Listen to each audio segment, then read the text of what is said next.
श्री शिवाय दोस्तों, 22 दिसंबर भानु सप्तमी रविवार की रात चुपचाप फेंक दें। यहाँ पर एक लौंग जीवन के हर कष्ट से मिल जाएगी।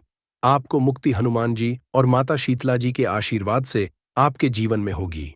हर एक मनोकामना पूर्ण दोस्तों, हिंदू रीति रिवाजों में, पूजा में, धार्मिक कार्यक्रमों में लौंग का बहुत ज्यादा महत्व होता है। जो में भी लौंग के ऐसे उपाय बताए गए हैं जिनको अगर आप करते हैं तो न सिर्फ आपकी किस्मत आपका साथ देना शुरू कर देती है, बल्कि आपका कोई भी सपना हो वह पूरा होता ही होता है।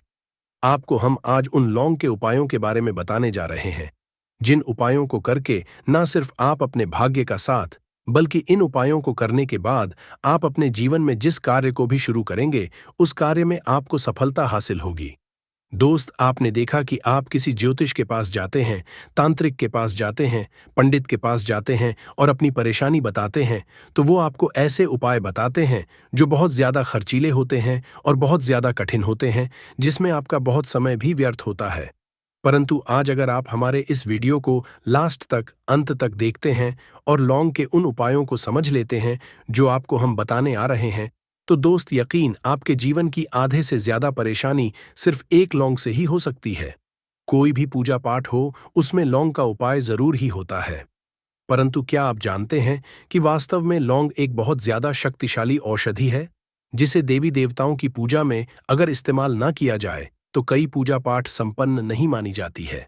समझा जाता है कि हनुमान जी की जो पूजा होती है उसमें लौंग का उपयोग न किया जाए तो हनुमान जी पूजा मानी ही नहीं जाती है।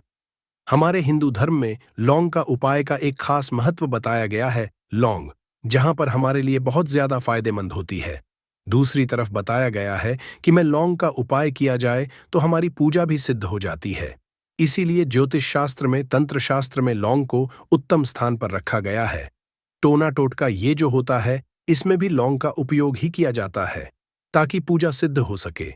वीडियो में हम आपको उन उपायों के बारे में बताने जा रहे हैं जिन उपायों को करके न सिर्फ आप अपने जीवन के हर तरह की परेशानियों से मुक्ति पा सकते हैं, बल्कि लौंग का एक सरल सा उपाय करने के बाद आपके जीवन में आप खुद देखेंगे कैसे आपको सुख, समृद्धि, धन, दौलत, ऐश्वर्य की हासिल होगी। दोस्तों, हिंदू धर्म में लौंग का इस्तेमाल आज से नहीं बल्कि सदियों से चला आ रहा है।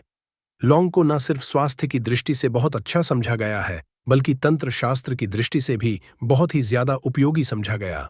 कहा जाता है कि लौंग का उपाय अगर हनुमान जी के सामने किया जाए तो हनुमान जी का तुरंत ही हमको आशीर्वाद और वरदान मिल जाता है। जैसा हम आपको वीडियो की शुरुआत में ही बता चुके हैं कि हनुमान जी की पूजा में अगर लौंग का उपयोग न किया जाए तो उनकी पूजा संपन्न नहीं मानी जाती है। आज इस वीडियो में हम आपको वो जानकारियां देने जा रहे हैं जो लौंग से आप करनी है। लौंग के उपाय करके आप अपने में खुद देखेंगे कि कैसे एक चमत्कारी और सकारात्मक बदलाव आएगा। आपके जीवन कैसी भी परेशानी से जूझ रहे हो, जैसे मान लीजिए आप नौकरी की तैयारी कर करके थक चुके थे, आपकी नौकरी नहीं लग रही थी, किसी बीमारी ने आपको जकड़ लिया था, बीमारी ठीक नहीं हो रही थी, आपके घर की बरकत रुक गई है, उन्नति रुक गई है, आपके जीवन में धन नहीं आ रहा है, आप पैसों की तंगी की ऐसे बहुत परेशान हैं। आप कैसी भी परेशानी में पड़े हो दोस्तों, बस इसको बिना भगाए लास्ट तक, अंत तक देख लीजिए। इस वीडियो को देखने के बाद आपको खुद पता चलेगा कि लौंग का उपाय करके कैसे आप अपने जीवन की हर मनोकामना, जैसे मान लीजिए आप नौकरी चाहते थे, आपकी नौकरी लग जाएगी, आपका बंद पड़ा व्यापार चल पड़ेगा, किसी संपत्ति को आप खरीदना चाहते हैं तो वो संपत्ति हो जाएगी, बीमारी से आपको मुक्ति मिल और आप अपने जीवन में खुद देखेंगे कि लौंग का उपाय करके आपको हनुमान जी का वो वरदान मिलेगा जिसके बाद आपके जीवन में धन चारों दिशाओं से खिंचा हुआ चला आएगा। इसीलिए अगर आप भी चाहते हैं कि हनुमान जी का आशीर्वाद आप पे और आपके परिवार पर सदैव बना रहे, हनुमान जी के आशीर्वाद से आप अपने जीवन में बहुत ही उन्नति करें, बहुत ही आगे जाइए, कभी भी आपको किसी भी चीज की कमी ना हो, तो दोस्तों पूरी सच्ची श्रद्धा, पूरे विश्वास के साथ पहले तो आप इस वीडियो को लाइक कर दीजिए, और अगर आप भी चाहते हैं कि हनुमान जी आपके घर पर वास करने आए हैं तो कमेंट बॉक्स में तुरंत लिख दीजिए हनुमान जी की। देखिए, इस वीडियो को बिना भगाए लास्ट तक, अंत तक देखिएगा। अब जितने भी हम आपको उपाय बताने वाले हैं, इन उपायों को किस महारत पर करना है इस चीज को आप लोग समझ लीजिएगा, ताकि उपाय करें आप तो उसका लाभ आपको ही मिले। और दोस्तों, एक बात का ध्यान रखिएगा, हम जब भी उपाय करते हैं लौंग है, हमें नियमों का पालन करना चाहिए। नियमों का पालन किए बिना कोई भी उपाय करेंगे आप तो उसका लाभ आपको नहीं मिलेगा। तो कौन सा उपाय करना है, ये बात आप लोग जरा समझ लीजिएगा। और अभी तक आपने वीडियो को लाइक नहीं किया है, वीडियो को लाइक कर दीजिएगा। सबसे पहला उपाय है धन हासिल ही महा उपाय। देखिए दोस्तों, अगर आपके जीवन धन आना बंद हो गया है, धन आ ही नहीं रहा है और आप इस चीज को लेकर के बड़ा ही परेशान है, आप चाहते हैं कि आपके जीवन में धन भी आए, जो धन आए वो रुके भी और रुके भी और टिके भी और उसमें वृद्धि भी हो, तो आपको क्या करना होगा? एक बड़ा सरल सा ये उपाय हम आपको बताने जा रहे हैं। ये उपाय आपको लगातार 5 रविवार करना है। 5 रविवार के बाद आपको हनुमान का वरदान मिलेगा ही मिलेगा, क्योंकि आज का उपाय नहीं बल्कि काल के समय का महा उपाय है। आपको बस एक काम करना है कि एक डिब्बी लेनी है, कांच के लिए लीजिए, प्लास्टिक के लिए लीजिए, उसको सिर्फ भर दीजिए। छोटी सी डिब्बी लीजिएगा, ज्यादा बड़ी ना लीजिएगा। रविवार के दिन हनुमान जी का दिन होता है। अब आप रविवार की शाम को हनुमान जी के सामने बैठना है, जो आपके घर पर पूजा करें, जहां पर हनुमान जी की फोटो लगी है, मूर्ति लगी हुई है, वहां पर आपको बैठना है। सूर्यास्त बाद नहाने धोने के बाद बैठिए। एक पूर्व दिशा में पहले घी का दीपक जला दीजिए। अब एक लाल कपड़ा रखिए। लाल कपड़े के ऊपर आप लोगों को एक डिब्बी रखनी है, शीशे की, प्लास्टिक की, जैसी आपकी इच्छा हो, जिसपे आधा नमक भरा हो। अब आप लोगों को हनुमान जी का बीज मंत्र बोलना है। वो इस तरह है, ए ओम रिपीट करते रहना। दोस्तों, इस बीज मंत्र का जाप कम से कम 1001 बार कीजिएगा। अब आपको क्या करना है, इसी डिब्बे में लौंग डाल देनी है। 2 लौंग डालने के बाद इसको लाल कपड़े में बांध लेना है और अपने तिजोरी में, अलमारी में, जहां से भी पैसे का लेन देन करते हैं, रख देना है। अगले रविवार को फिर से उस डिब्बी को निकाल के लाइए। 2 लौंग मंत्र पढ़ने के बाद डाल दीजिए। 5 रविवार के बाद उस डिब्बे में 10 लौंग हो जाएंगी और इस डिब्बी को अपने अलमारी में, तिजोरी में रखे रहने दीजिएगा, जहां से आप पैसे का लेन देन करते हैं। ये उपाय जो आप करेंगे, इस उपाय को करने के बाद आप खुद देखेंगे कि आपके में आर्थिक कष्टों से तो आपको मुक्ति मिलेगी ही मिलेगी। आपके जीवन में जो पैसा आना बंद हो गया था, पैसा आना भी शुरू हो जाएगा। जो पैसा आएगा उसमें बहुत तेजी से वृद्धि भी होगी और आपके जीवन में पैसे की फिर आपको कमी नहीं होगी, क्योंकि ये उपाय एक ऐसा उपाय जिससे साक्षात आपको हनुमान जी का वरदान मिलेगा। तो दोस्तों, दूसरा उपाय आपको बताने आ रहे हैं, वो है घर की बरकत का महा उपाय। अगर आपके घर में रोज लड़ाई झगड़ा, गृह क्लेश हो रहा है, आप देख रहे हैं कि आपके घर के लोग एक दूसरे को देखना पसंद नहीं करते हैं, तो आपको क्या करना चाहिए? एक उपाय जो हम आपको बता नहीं रहे हैं, बहुत ध्यान से सुनिएगा। एक पीतल की कटोरी ले लीजिए, पीतल लाइक कर दीजिएगा। सबसे पहला उपाय है धन हासिल महा उपाय। देखिए दोस्तों, अगर आपके जीवन धन आना बंद हो गया है, धन आ ही नहीं रहा है और आप इस चीज को लेकर के बड़ा ही परेशान हैं, आप चाहते हैं कि आपके जीवन में धन भी आए, जो धन आए वो रुके भी और रुके भी और टिके भी और उसमें वृद्धि भी हो, तो आपको क्या करना होगा? एक बड़ा सरल सा उपाय हम आपको बताने जा रहे हैं। ये उपाय आपको लगातार 5 रविवार करना है। 5 रविवार के बाद आपको हनुमान का वरदान मिलेगा ही मिलेगा, क्योंकि आज का उपाय बल्कि काल के समय का महा उपाय है। आपको बस एक काम करना है कि एक डिब्बी लेनी है, कांच के लिए लीजिए, प्लास्टिक के लिए लीजिए, उसको से भर दीजिए। छोटी सी डिब्बी लीजिएगा, ज्यादा बड़ी ना लीजिएगा। रविवार के दिन हनुमान जी का दिन होता है। अब आपको रविवार की शाम को हनुमान जी के सामने बैठना है, जो आपके घर पर पूजा करें, जहां पर हनुमान जी की फोटो लगी है, मूर्ति लगी हुई है, वहां पर आपको बैठना है। बाद नहाने धोने के बाद बैठिए। एक पूर्व दिशा में पहले घी का दीपक जला दीजिए। अब एक लाल कपड़ा रखिए। लाल कपड़े के ऊपर आप लोगों को एक डिब्बी रखनी है, शीशे की, प्लास्टिक की, जैसी आपकी इच्छा हो, जिसपे आधा नमक भरा हो। अब आप लोगों को हनुमान जी का बीज मंत्र बोलना है। वो इस तरह से है, ए ओम रिपीट करते रहना। दोस्तों, इस बीज मंत्र का जाप कम से कम 1001 बार कीजिएगा। अब आपको करना है, इसी डिब्बे में लौंग डाल देनी है। 2 लौंग डालने के बाद इसको लाल कपड़े में बांध लेना है और अपने तिजोरी में, अलमारी में, जहां से भी पैसे का लेन देन करते हैं, रख देना है। अगले रविवार को फिर से उस डिब्बी को निकाल के लाइए। 2 लौंग मंत्र पढ़ने के बाद डाल दीजिए। 5 रविवार के बाद उस डिब्बे में 10 लौंग हो जाएंगी और इस डिब्बी को अपने अलमारी में, तिजोरी में रखे रहने दीजिएगा, जहां से आप लोग पैसे का लेन देन करते हैं। ये जो आप करेंगे, इस उपाय को करने के बाद आप खुद देखेंगे कि आपके में आर्थिक कष्टों से तो आपको मुक्ति मिलेगी ही मिलेगी। आपके जीवन में जो पैसा आना बंद हो गया था, पैसा आना भी शुरू हो जाएगा। जो पैसा आएगा, उसमें बहुत तेजी से वृद्धि भी होगी और आपके जीवन में पैसे की फिर आपको कमी नहीं होगी। क्योंकि ये उपाय एक ऐसा उपाय जिससे साक्षात आपको हनुमान जी का वरदान मिलेगा। तो दोस्तों, दूसरा उपाय आपको बताने आ रहे हैं, वो है घर का महा उपाय। अगर आपके घर में रोज लड़ाई, झगड़ा झगड़ा, गृह क्लेश हो रहा है, आप देख रहे हैं कि आपके घर के लोग एक दूसरे को देखना पसंद नहीं करते हैं, तो आपको क्या करना चाहिए? एक उपाय जो हम आपको बताने रहे हैं, बहुत ध्यान से सुनिएगा। एक पीतल की कटोरी ले लीजिए, पीतल का पात्र ले लीजिए। अगर आपके पास ये दोनों नहीं है, तो कोई मिट्टी का ले लीजिए। मिट्टी का कुछ भी ऐसा ले जिस पे आप लोग लौंग, 3 कपूर और 2 इलायची जला सके, आपको ये उपाय करना है। शनिवार की शाम को, शनिवार की सूर्यास्त के बाद, आपको 5 लौंग, 3 कपूर और 2 इलायची जलाना है और इसका धुआं पूरे घर में दिखाना है। अब ये राख बच जाएगी इन तीनों चीज की। इस राख को किसी भी डिब्बे में भर लीजिए और आप लोग 1 हफ्ता मतलब 7 दिनों तक इस राख को संभाल लीजिए। लगातार 7 दिन सुबह नहाने धोने के बाद पूरे घर की झाड़ू, इस डिब्बे से थोड़ी राख निकालिए, अपने घर के मुख्य रखिए और घर के मुख्य द्वार पर पानी मार दीजिए। अगर ये उपाय आप लोगों ने 7 दिन लगातार कर लिया, तो आपके घर पर जो भी नकारात्मक शक्ति थी, बुरी शक्ति थी, ऐसी कोई शक्ति ने आपके घर पर वास कर रही थी, जिसके वजह आपके घर का माहौल खराब हो रहा था, आपके घर की बरकत रुक गई थी, उन्नति रुक गई थी दोस्तों, वो आपके घर की बरकत भी होगी, उन्नति भी, और इस राख की वजह से आपके घर पर पैसा भी आना शुरू हो जाएगा। आप खुद इसको करके देखिए, आपको खुद इसका असर देखने को मिलेगा। तीसरा उपाय है दोस्तों, बंद पड़े व्यापार को चलाने का महा उपाय। अगर आपका व्यापार पहले चल रहा था, फिर व्यापार आपका ठप पड़ गया और आप चाहते हैं कि चल जाए, तो ये महा उपाय कीजिए जो आपको हम बताने आ रहे हैं। देखिए, रविवार का दिन हनुमान जी महाराज का दिन होता। आपको किसी भी लाल कपड़े में लेना है 11 लौंग और 5 गोमती चक्र। बहुत ध्यान से सुनिएगा दोस्तों, लौंग और 5 गोमती चक्र। 5 गोमती चक्र किसी भी आपको पूजा घर पर मिल जाएगा। इसको लाल कपड़े में पोटली बना लीजिए। पोटली बनाते वक्त मौली धागे का इस्तेमाल कीजिएगा। हनुमान जी के मंदिर आपको सुबह से शाम किसी भी समय जाना है।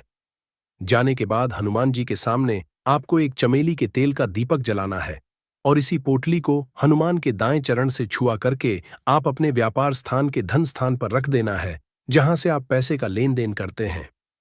बस इतना आपको करना और आप खुद देखेंगे कि इतना करने के बाद आपके जीवन में जो दोष लग गए थे, जो परेशानी आ रही थी, जिसके हिसाब का व्यापार ठप पड़ गया था, वो परेशानी, वो दोष खत्म हो जाएंगे, या उपाय करने के बाद आपका व्यापार वापस से दौड़ पड़ेगा, चल पड़ेगा।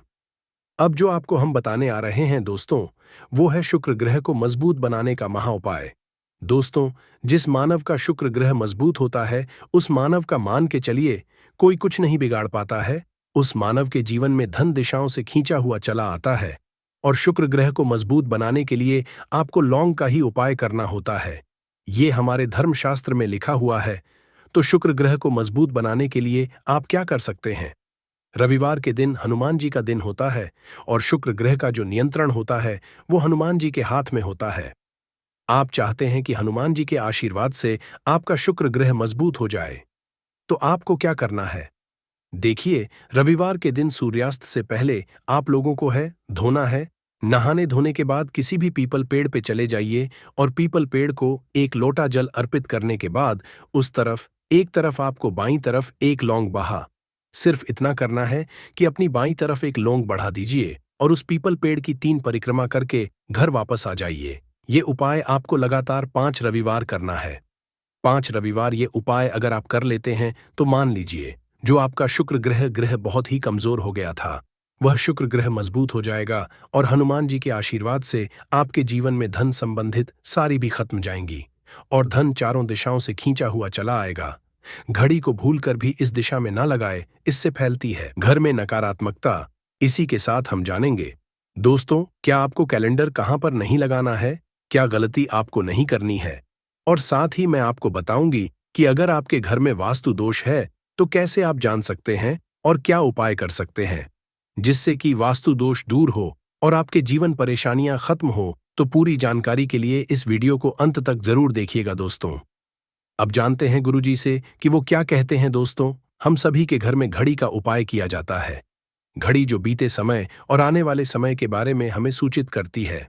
अगर हमारे जीवन पर सबसे ज्यादा किसी का असर पड़ता है तो वह है समय। हर किसी समय एक जैसा नहीं होता। अच्छे और बुरे समय सभी के में आते रहते हैं। इस समय चक्र का चलना कायम ही रहता है। समय किसी के लिए नहीं रुकता। लेकिन अगर हम आपसे कहे कि आप अपने समय को अच्छा बनाने के लिए कुछ उपाय कर सकते हैं, जी हाँ, हम बात कर रही हैं घर में लगी घड़ी की, जिसे हम रोज निहारते हैं। पर कभी ये नहीं सोचा होगा कि ये घड़ी हमारा समय बदलने में और अच्छा समय लाने में मदद कर सकती है। दोस्तों, हम बार जीवन में छोटी छोटी चीजों को नजरअंदाज कर देते हैं, लेकिन वही चीजें हमारे भाग्य पर अच्छा बुरा असर डालती हैं। घड़ी की ही तरह घर में और भी कुछ चीजें हैं जो आपके वास्तु दोष का कारण बनती है और आपकी परेशानी की वजह बनती है। तो आइए पहले जान लें, क्या आपको अपने घर में वास्तु दोष के बारे में कैसे पता लगता है और किस तरह से आप बड़ी ही आसानी से इसे कर सकते हैं। दोस्तों, वास्तुशास्त्र के अनुसार किसी भी घर में वास्तु दोष होने से सुख, शांति और पारिवारिक में बाधा पैदा होती है। वास्तु दोष के कारण पनपने वाली नकारात्मक ऊर्जा से व्यक्ति के भाग्य पर बुरा असर पड़ता है।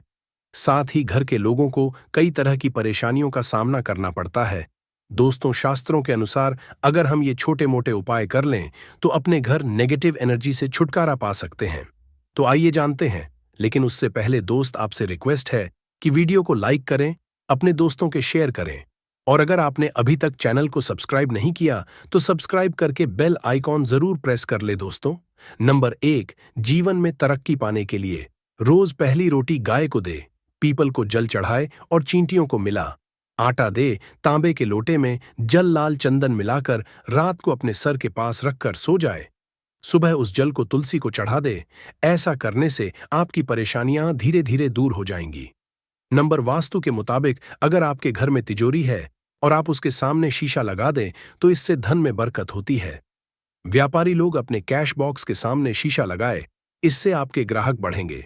दोस्तों, 3 झाड़ू पूछा कभी भी खुले में नहीं रखना चाहिए, इन्हें हमेशा छिपा कर रखना चाहिए, और झाड़ू कभी भी रसोई में नहीं रखनी चाहिए। नंबर 4, शौचालय का दरवाजा हमेशा बंद होना चाहिए। समझा जाता है कि घर की नकारात्मक ऊर्जा शौचालय में ही बात करती है। ऐसे में शौचालय का दरवाजा खुला रहता है तो नकारात्मक ऊर्जा आपके घर में प्रवेश करती है। नंबर, घर में सुख शांति के लिए कपूर को घी में डूबाकर सुबह शाम जलाना चाहिए। इससे घर में वास्तु दोष भी कम होता है और रह रहे सदस्यों के जीवन की परेशानियां दूर होती हैं। दोस्तों, नंबर 6, दुर्घटना से बचने के लिए शाम को हनुमान चालीसा के बाद कपूर जरूर जलाना चाहिए। नंबर 7, घर में जिस जगह वास्तु दोष हो वहां कपूर की 2 टीकियां रखें। खत्म हो जाने के वहां दोबारा इसे रखें। नंबर 8, अस्त के बाद कभी भी किसी को दूध, दही या प्याज नहीं देना चाहिए, ये भाग्य में बाधक भी बन सकता है। नंबर 9, घर के मुख्य द्वार पर कूड़ादान कभी भी न रखे। नंबर 10, घर में टूटा हुआ शीशा कभी भी नहीं होना चाहिए। नंबर 11, अच्छे भाग्य के लिए सुबह नहाते समय पानी में थोड़ा सा कपूर का तेल मिलाए। शनिवार को चमेली का तेल भी मिला सकते हैं। नंबर 12, लक्ष्मी की कृपा पाने के लिए रोज रात को रसोई अच्छी तरह से साफ करके चांदी की कटोरी में कपूर और लौंग जलाए। ये प्रक्रिया रोज की जाए तो घर में बरकत बनी रहती है और मां लक्ष्मी जल्द ही ऐसे घर से आकर्षित होती है। ऐसे घरों से नकारात्मकता हमेशा दूर रहती है। दोस्तों, नंबर 13, घर के सोने वाले कमरे में पौधे नहीं लगानी चाहिए, इससे आपके ऊपर नकारात्मक असर हावी हो सकता है। नंबर 14, घर में पौधे लगाते समय पानी में सेंधा नमक डाले। सादे नमक आप उपयोग कर सकते हैं, लेकिन दोस्तों ज्यादा फलदायी होता है। आपको शुभ फल जल्द ही हासिल होंगे। दोस्तों, घड़ी की सही दिशा आपके जीवन को भी सही रास्ता दिखाने में मदद कर सकती है। इसके अलावा कैलेंडर को किस जगह लगाना चाहिए और किस जगह पर नहीं, ये भी हम जानेंगे। सबसे पहली बात जिसकी हम बात करेंगे वो है दोस्तों, घड़ी का आकार यानी घड़ी की शेक। दोस्तों, शास्त्र के गोलाकार की घड़ी या अंडाकार घड़ी सबसे उत्तम मानी जाती है, पर आजकल देखा जा रहा है कि बाजार में कई तरह की घड़ियां मौजूद है जिसमें घर के सदस्य या भगवान की तस्वीरें और फोटो भी लगी होती हैं। लेकिन दोस्तों, आपको बता दें कि घड़ी के साथ तस्वीरें लगाना बिल्कुल भी सही नहीं है। इससे आपके घर के सदस्यों के जीवन पर समय का असर देखने को मिल सकता है।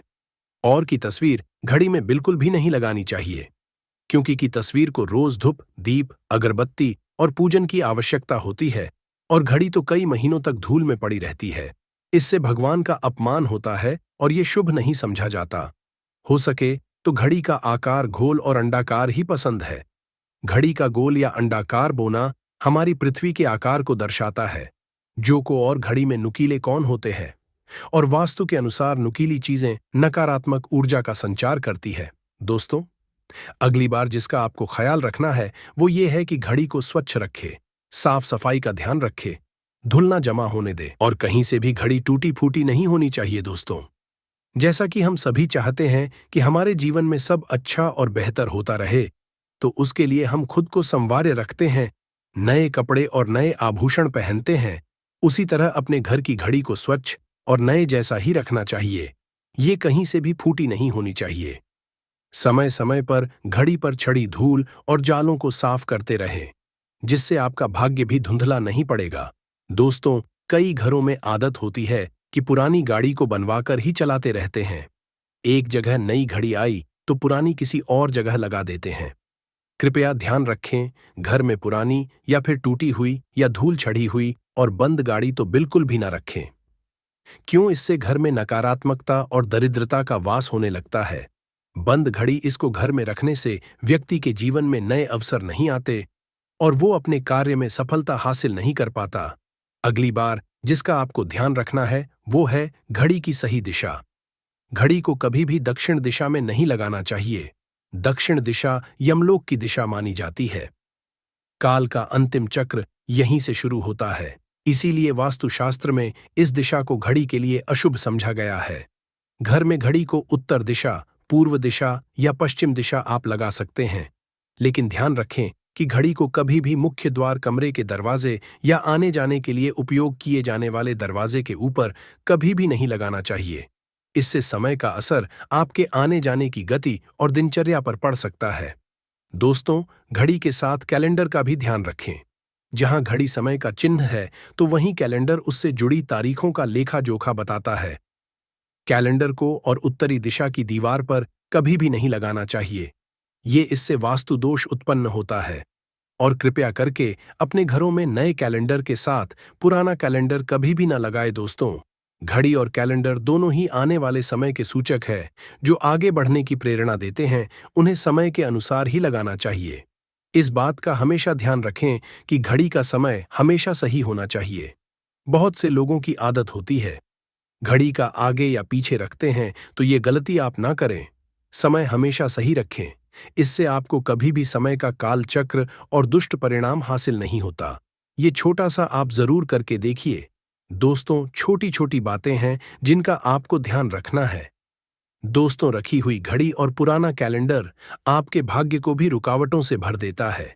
इसीलिए वक्त के साथ आगे बढ़ते रहने के लिए घड़ी और कैलेंडर को बदलते रहिए, और कैलेंडर को कभी भी अपने सोने के कमरे में न लगाए, ना ही इसे कभी द्वार पर टांगे। ये शुभ नहीं समझा जाता।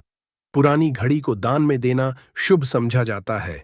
इससे आपके जीवन से बुरा समय निकल जाता है।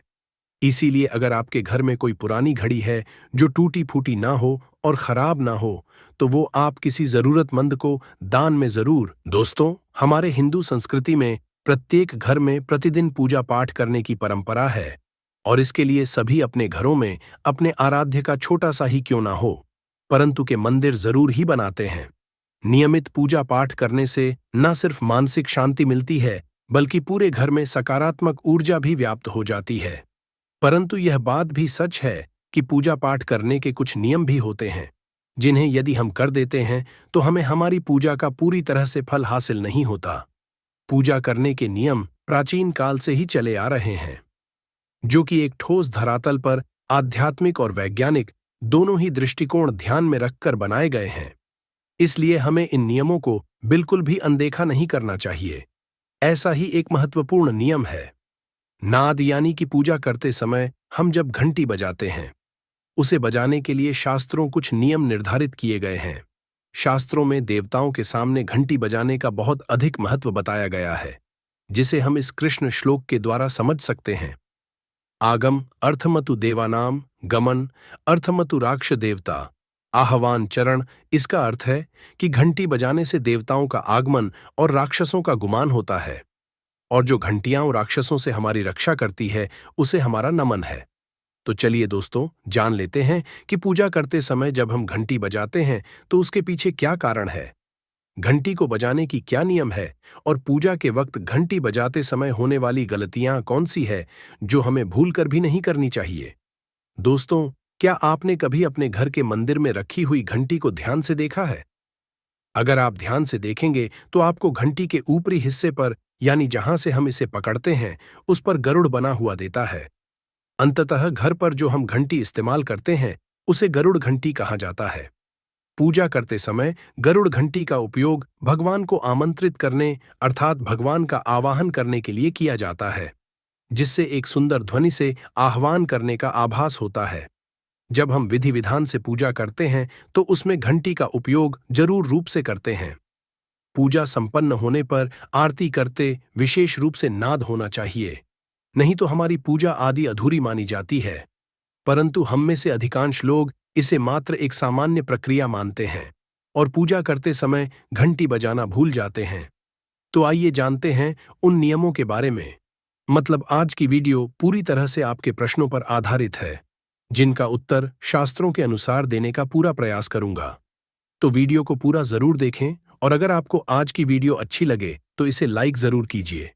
जय मां लक्ष्मी। आपके इस वीडियो को जो भी लाइक और चैनल को सब्सक्राइब करें, उसके जीवन में कभी भी धन की कमी न होने देना। दोस्तों, हमारे प्राचीन शास्त्र की मान्यता है कि सृष्टि के निर्माण के समय सबसे पहले जो बड़ी सी ध्वनि निकली थी वह घंटी की आवाज के समान सुनाई दी थी। घंटी की ध्वनि ओंकार नाथ का भी आभास होता है, इसलिए घंटी को ईश्वर की आवाज मानते हुए पूजा में स्थान मिला है।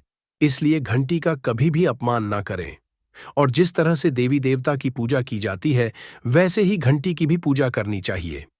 दूसरी बात, घंटी को प्रणाम करके ही उसे बजाना चाहिए। बिना प्रणाम किए घंटी बजाना अच्छा नहीं समझा जाता। दोस्तों, आपने अक्सर यह महसूस किया होगा कि पूजा करते समय जैसे ही घंटी बजाई जाती है तो पूरे घर के साथ संपूर्ण वातावरण शुद्ध और पवित्र सा हो जाता है और चारों ओर सकारात्मकता फैल जाती है। परंतु यदि हम नियमों को नजरअंदाज कर देते हैं तो हमें इसका संपूर्ण फल नहीं मिल पाता है। दोस्तों, अधिकतर लोग पूजा संपन्न होने पर सिर्फ आरती के समय ही घंटी बजाते हैं, परंतु यह भी ध्यान रखें कि भगवान को जल अर्पण करते समय, धूप दीप लगाते समय, नए वैद्य अर्पण करते समय नाथ करना चाहिए। ऐसा करने से सारी पूजा संपन्न मानी जाती है। दोस्तों, घंटी बजाते समय भगवान का नाम अथवा आरती जरूर बोलनी चाहिए। 1 या 2 मिनट ना हो, परंतु प्रतिदिन सुबह शाम घर में घंटी जरूर बजानी चाहिए। यदि आपको अपने घर में या अपने आप में नकारात्मकता महसूस हो तो आप थोड़ी देर के लिए भगवान के सामने घंटी जरूर बजाएं। सारी नकारात्मकता नष्ट हो जाएगी। दोस्तों, पूजा घर में शनि महाराज एकांत, विरह, उदासीनता और वैराग्य के माने जाते हैं, जबकि गृहस्थी को चलाने के लिए राग, प्रेम एवं भौतिक चीजों की जरूरत होती है। इसलिए शनि की मूर्ति को घर में नहीं लाना चाहिए। दोस्तों, सबसे पहली बात, दीपक और धूप दान की भारत की परंपरा मिट्टी से जुड़ी हुई है, इसलिए मंदिर में पारंपरिक मिट्टी का दीपक जरूर होना चाहिए। अगर आप मिट्टी का दीपक नहीं रख सकते हैं तो धातु के दीपक का उपयोग करें। अगर भगवान में आपकी आस्था ज्यादा हो तो आप उपला रखकर और घी का धूप भी दे सकते हैं। ऐसा करने से घर में सुख शांति बनी रहती है। दूसरी चीज, घर के मंदिर में स्वास्तिक जरूर होना चाहिए, या तो आप इसे बना लें, क्योंकि स्वास्तिक आपके घर की शक्ति, सौभाग्य, समृद्धि और शुभता का प्रतीक समझा जाता है। यही मुख्य कारण है कि कोई भी शुभ कार्य करने से पहले स्वास्तिक का चिन्ह जरूर बनाया जाता है। तीसरी चीज है कलश। भगवान श्री कृष्ण कहते हैं कलश और समृद्धि का प्रतीक है। अपने मंदिर में रोली कुमकुम से स्वस्तिक बनाकर उस पर मंगल कलश जरूर रखें। ऐसा करने से घर में सदैव समृद्धि बनी रहती है और की हासिल ही होती है। चौथी चीज, बहुत ही कम लोग जानते हैं कि शंख की उत्पत्ति समुद्र से निकले 14 रत्नों के साथ हुई थी। इसी कारण से शंख महालक्ष्मी को अत्यंत प्रिय है। शंख की ध्वनि से सकारात्मक ऊर्जा का भी संचार होता है, इसीलिए मंदिर में शंख जरूर होना चाहिए। शंख के उपस्थिति से मां लक्ष्मी भी प्रसन्न होती है और उस घर में कभी भी धन की कमी महसूस नहीं होती। पांचवी चीज, मंदिर में आपने घंटी देखी होगी, क्योंकि घंटी को शुभ समझा जाता है।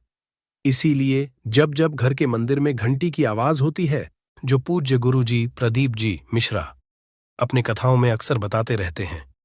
आज की इस वीडियो में आपको 12 उपाय जानने को मिलेंगे और हर उपाय एक से बढ़कर एक हैं। बस कपूर का एक सा टुकड़ा आपको अपने घर में सही जगह पर रखना है, जिससे आपके में खुशियां ही खुशियां आनी शुरू हो जाएं। परंतु ये उपाय थोड़ा सा तरीके से करना है और एक सही टाइम पर करना है। कैसे करना है, वह सब जानकारी आपको इस वीडियो में मिल जाएगी। हम सभी जानते हैं कि हर व्यक्ति दुनिया का, चाहे जो भी इंसान हो, जहां भी रहता हो, सबके घर में कुछ ना कुछ तरह की समस्याएं हैं। किसी के घर में कुछ है तो किसी के घर में कुछ है। चाहे वो बीमारी हो, धन की कमी हो, व्यापार नहीं चल रहा हो, कला होता हो, सुख समृद्धि में कमी आ गई हो, बच्चे की पढ़ाई अच्छी नहीं चल रही हो, तो हर परेशानी का उपाय आपको इसी एक वीडियो जाएगा। तो आपसे है कि इस वीडियो को पूरा देखिएगा और जो आपके दोस्त हो, जो आपके फैमिली मेंबर्स हो, उनको भी इसे शेयर करिएगा, क्योंकि उनको भी लाभ मिले और पुण्य का समझा एक बहुत अच्छी बात है। तो आपसे रिक्वेस्ट है कि इस वीडियो को पूरा देखिएगा और अगर चैनल पर नए हैं तो चैनल को जरूर सब्सक्राइब कर लीजिएगा। और वीडियो में अगर आपके काम की जानकारी लगे, वीडियो पसंद आए तो एक लाइक कर दीजिए। तो चलिए जानते हैं कपूर के चमत्कारिक उपाय के बारे में। इस वीडियो में आपको कपूर के कुल 12 उपाय। हम सभी जानते हैं कि कपूर एक उड़ने वाला पदार्थ है। अगर खुले में आप इसको रख देंगे तो वह उड़ जाएगा। और अक्सर हम पूजा में आरती के बाद, आरती के समय इसको उपाय करते हैं, घर की दरिद्रता मिटाने के लिए और घर में सुख शांति और समृद्धि लाने के लिए हम इसका उपाय करते हैं। इसे जलाने से वातावरण में एक अच्छा सुगंध फैल जाता है और घर की नेगेटिव एनर्जी दूर हो जाती है और हमारे मन को शांति मिलती है। संस्कृत में इसे कर्पूर, हिंदी में कपूर और अंग्रेजी में कैम्फोर कहते हैं। तो पहला जो है, आपके घर में लड़ाई झगड़ा बहुत ज्यादा होता है। छोटी छोटी बातों पर ही गाली गलौज होने लगता है। परिवार रिश्ते भूल जाता है कि कौन बड़ा है कौन छोटा है। तो इसके लिए आपको क्या करना है, आपको एक कपूर का टुकड़ा ले लेना है। एक पीस कपूर ले लीजिए। मार्केट में आपको 3 तरह के कपूर मिलते हैं। पहला गोलाकार का, दूसरा चौको आकार का, तीसरा भीम सैनिक कपूर मिलता है, जिसे हम डीला कपूर या देसी कपूर भी कहते हैं। तो आप कोई भी कपूर ले लीजिए, उसको 4 भाग में बांट दीजिए। एक कपूर के आपको 4 टुकड़े करने हैं। जरूरी नहीं कि आपका टुकड़ा बराबर बराबर भाग में टूटे, 19-20 भी हो तो कोई बात नहीं, 4 भाग में होना चाहिए। बस अब आपका एक कपूर का पिस 4 भाग में बट गया। अब क्या करना है, जब भी आपके घर में लड़ाई झगड़ा हो, अगर आपके साथ होती है या आपके घर के किसी फैमिली मेंबर के साथ होती है, तो आपको क्या करना है। जिस भी घर में लड़ाई हो, जिस भी कमरे में लड़ाई हो, अक्सर या अगर हो हॉल में ही, तो उस 4 टुकड़ों को क्या करना है। जैसे समझिए कि आपके बेडरूम में लड़ाई हो रही है, तो आपको क्या करना, चारों टुकड़ों को लड़ाई हो रही है, हो जाने दीजिए, आप शांत रहिए। चाहे कोई भी पक्ष गलत हो या सही हो, आप शांत रहिए। आपको आगे आने वाले 2 स्टेप आपको आगे सोच के चलना है। जो आपको बोलने वाला है बोल लेने दीजिए, गाली गलौज जरा दे दीजिए, आप शांत रहिए। बस 2 मिनट सह लीजिए, झगड़ा समाप्त हो गया। अब आप कपूर के टुकड़े करिए, चारों टुकड़ों को। जिस घर में लड़ाई हुई, उस घर के चारों कोनों में छोटे छोटे टुकड़े, इतने छोटे छोटे हैं आपको वो दिखेंगे, मतलब बहुत छोटे हो जाएंगे टुकड़े। आपके 4-4 में रख दीजिए। ठीक, तो आपने रख दिया इसको। अब आपको ये देखने में बिल्कुल ही बेकार सा लगेगा कि भाई ये कपूर का टुकड़ा 4 हमने कर दिए, ये हमारे घर के झगड़े कैसे रोक सकता है। पर कहते हैं ना कि देखन में बस एक कपूर के 4 टुकड़े कर देने से हमारे घर का कलह शांत हो सकता है, लड़ाई रुक सकती है। और ये एक बहुत ही असरदार उपाय है। ये उपाय बहुत ही तेजी से काम करता है। जब भी आपके घर पे लड़ाई झगड़ा होगा ना, तो आपको बस यही काम करना है। कुछ ही दिनों में आपके घर का माहौल बिल्कुल शांत हो जाएगा। घर के चारों कोनों का एक एक टुकड़ा रख देना है। जो भी आपके घर का गुस्सैल व्यक्ति होगा, न वो जो आपके घर में झगड़ा करता होगा, आप देखेंगे 15 दिन के भीतर उसका जो दिमागी संतुलन है वो सही तरीके से हो जाता है और वह कभी भी झगड़ा नहीं करना चाहेगा। किसी भी परिवार के सदस्य से वो अगर झगड़ा करता होगा तो वह अब नहीं करेगा। हाँ, थोड़ा सा समय लगेगा उसे पूरी तरह बदलने में। तो आप इस उपाय को करके देखिए, आपके घर का माहौल शांत हो जाएगा। अब दूसरा जो उपाय है, आपका दुकान है, पर आपकी दुकान पर ग्राहक अब कम होते जा रहे हैं। आपके काम में तरक्की नहीं हो रही है, या आप नौकरी करते हैं, आपकी नौकरी में तरक्की नहीं हो रही है, या आपको नौकरी की खोज है। नौकरी चाहे प्राइवेट हो या सरकारी हो, नौकरी नौकरी होती है, उससे हमारे घर का खर्चा चलता है। काम धंधा हो या नौकरी हो, उसके लिए ये उपाय आपका बहुत काम करता है। घर में अगर सुख, शांति, समृद्धि की आपकी कमी हो गई हो, आपके घर में पैसे रुपए नहीं बचते हो, आमदनी या ठानी और आपका 2-4 रुपया ज्यादा ही हो जाता हो, तो आपको क्या करना है? आपको करना, एक कांच का कटोरी ले लीजिए। कांच की कटोरी में आपको 7 पीस कपूर के डाल देने हैं, 7 पूरे के पूरे। 7 गोली कपूर की डालनी है, चाहे डालिए या गोल डालिए। 7 आपको कपूर डाल देना है, 7 पीस। फिर उसमें आपको मेडिकल पे आप जाएंगे तो आपको वो साइड साइज में देते हैं, वो नहीं, आपको फिटकरी लेनी है। जैसा गुड़ होता है ना, तो उस तरह का वो ढेला फिटकरी आपको किराना दुकान पे, राशन दुकान पे मिल जाएगा। 2 छोटे छोटे टुकड़े फिटकरी के ले लीजिए और उसमें एक सेंधा नमक का, सेंधा नमक वही है जो हम व्रत त्योहार में खाते हैं, तो सेंधा नमक का टुकड़ा। पिसा हुआ कोई भी चीज इसमें नहीं लेना है। आपका घर का जो नमक, सादा नमक खाते हैं, वो नहीं लेना है। आपको यही 3 चीज लेना है। पहला है 7 पीस कपूर लेना है, दूसरा 2 टुकड़ा या 2 टुकड़ा आपको फिटकरी का लेना है और 1 टुकड़ा सेंधा नमक का लेना है। इन तीनों को आप कटोरी में रख दीजिए और रख करके उसके ऊपर एक स्टील का या कोई ऐसा रखिए, छोटे छोटे स्टील का। तो आप उस कटोरी, कांच की कटोरी जब लेने जाएंगे तो उसी के साथ उसका साइज का भी ले लीजिए, अच्छा रहेगा। उस कटोरी को ढक देना है, आपने तीनों चीज डाल दिया इसमें और उसके बाद उसको ढक दीजिएगा। अब आपको क्या करना है, आप जहां भी कैश रखते हैं, आप चाहे दुकान के लिए करें या घर के लिए करें, ये सब के लिए एक ही चीज है। जहां पर भी अपना कैश रखते हैं, अगर घर में रखते हैं तो 100-50 रुपया, तो आपका कहीं ना कहीं तो आप रखते होंगे छोटे डब्बे में या कैसे भी करके, तो उसके समीप रखना है। डब्बे में आप नहीं रख सकते हैं, आपके पास उतना बड़ा डब्बा नहीं है, तो आप इस जो कटोरी, कपूर की जो कटोरी है जिसमें आपने रखा है, कांच की कटोरी, इसको उस डब्बे के पास रख दीजिए। घर में उस कैश के डिब्बे के पास आपको इस कटोरी को रख देना है जिसमें आपने ये तीनों चीजें रखी हुई। उसके बाद आपको क्या करना है, अगर आप इसको दुकान के लिए यूज करना चाहते हैं, दुकान में आप अपनी तरक्की चाहते हैं, आपके धन का कैश फ्लो आपका बढ़ता रहे, दुकान में ग्राहक आते हैं, तो आपका जो गल्ला है, जहां आपका कैश बॉक्स है, तो उसके बगल में कहीं अगर स्पेस है तो आप इसको वहां रख दीजिए, ढका हुआ।